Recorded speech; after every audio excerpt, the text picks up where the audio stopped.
The Risen Christ, presented by Nessayeli Duke. Paul's words in 1 Corinthians 15 frame the heart of this presentation. If Christ had not been raised, our faith collapses. Everything Christians proclaim, hope for, and live toward depends on the resurrection. In this presentation, I'll explore why the resurrection is essential to Christian faith, why we can trust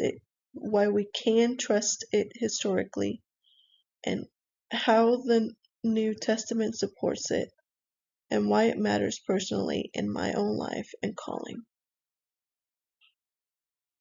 Paul doesn't threat the resurrection as optional or symbolic. He says plainly that without it, preaching is useless and faith is empty. Paul roots Christian identity, forgiveness, and future hope in the historical resurrection of Jesus. His argument is simple. If Jesus stayed dead, then sin still wins, death still reigns, and the gospel is a lie. But because Christ has been raised, everything changes. What is significant about the resurrection? The resurrection confirms Jesus' identity as the Messiah and Son of God. It demonstrates God's victory over sin, evil, and death, and it guarantees the future resurrection of believers. Christianity is not built on abstract ideas or moral teachings. It is built on an event. The resurrection is the hinge on which the entire Christian story turns. 3 reasons to believe in the bodily resurrection, according to N.T. Wright. N.T. Wright emphasizes that the empty tomb is one of the strongest historical anchors for the resurrection. The tomb was discovered empty by women, an unlikely detail to invent in the 1st century. No ancient source claims the body was still in the tomb. The simplest explanation is that the tomb was truly empty and something extraordinary happened. Another reason is Wright points out that Jesus appeared to individuals, small groups, large groups, and even skeptics like Thomas and Paul. These appearances were not vague spiritual impressions. They were encounters that convinced people Jesus was physically alive.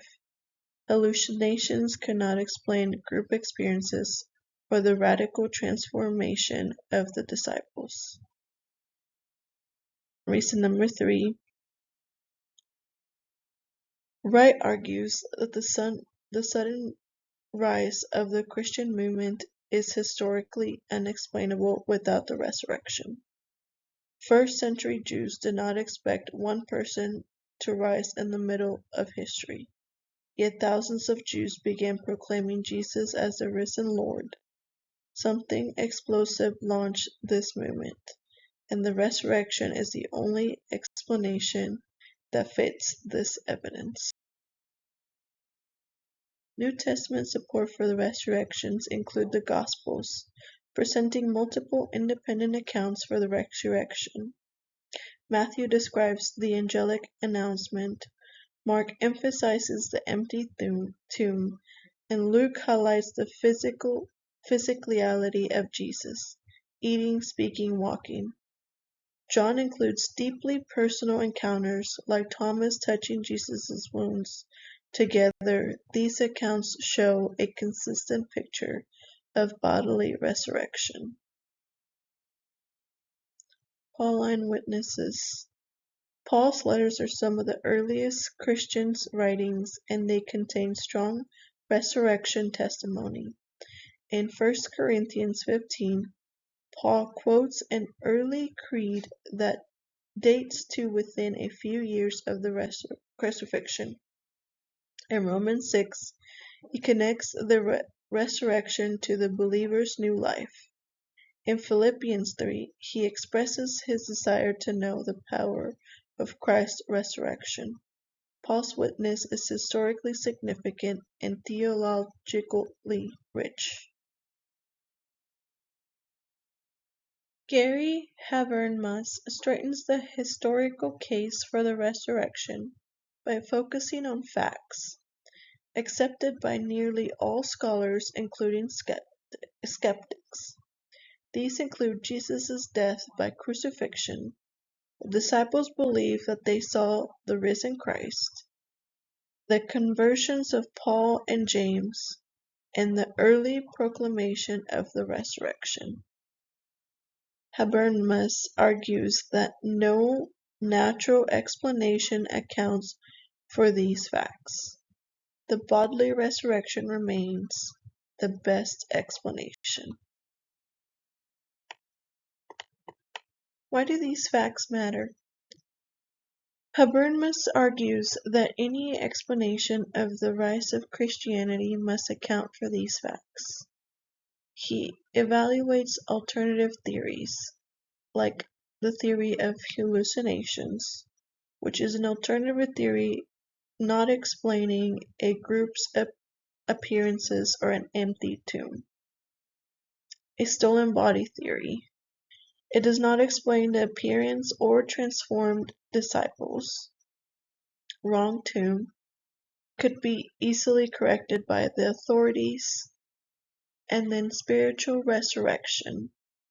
Jews didn't use resurrections to mean non-bodily. Michael Licona, a historiographical defense on the resurrection.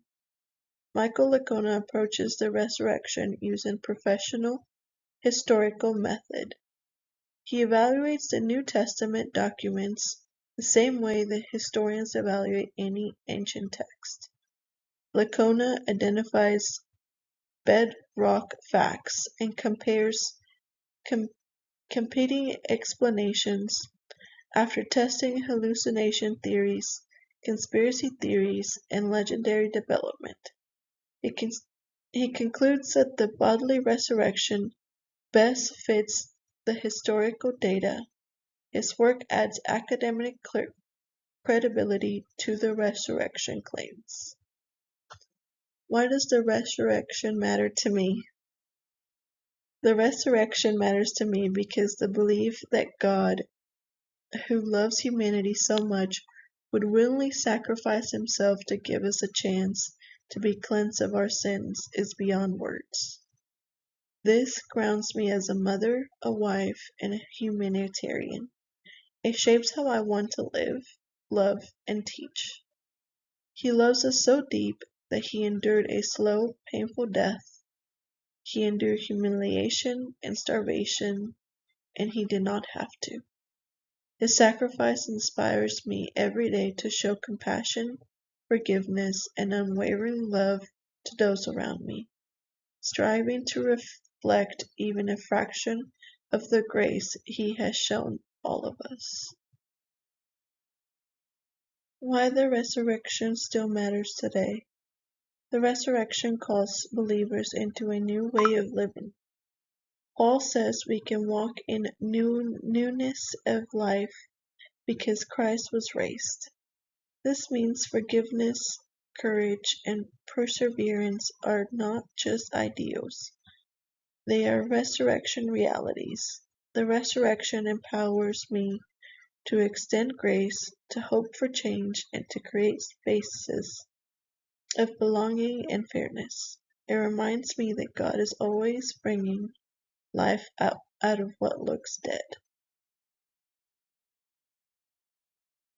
To conclude, the resurrection is the foundation of Christian faith. Historically, it is supported by strong evidence. Theologically, it validates Jesus' identity and mission. Personally, it transforms how I live, hope, and love. Paul's words remain true today. If Christ has not been raised, our faith is in vain. Because he lives, we too shall live. And that truth changes everything.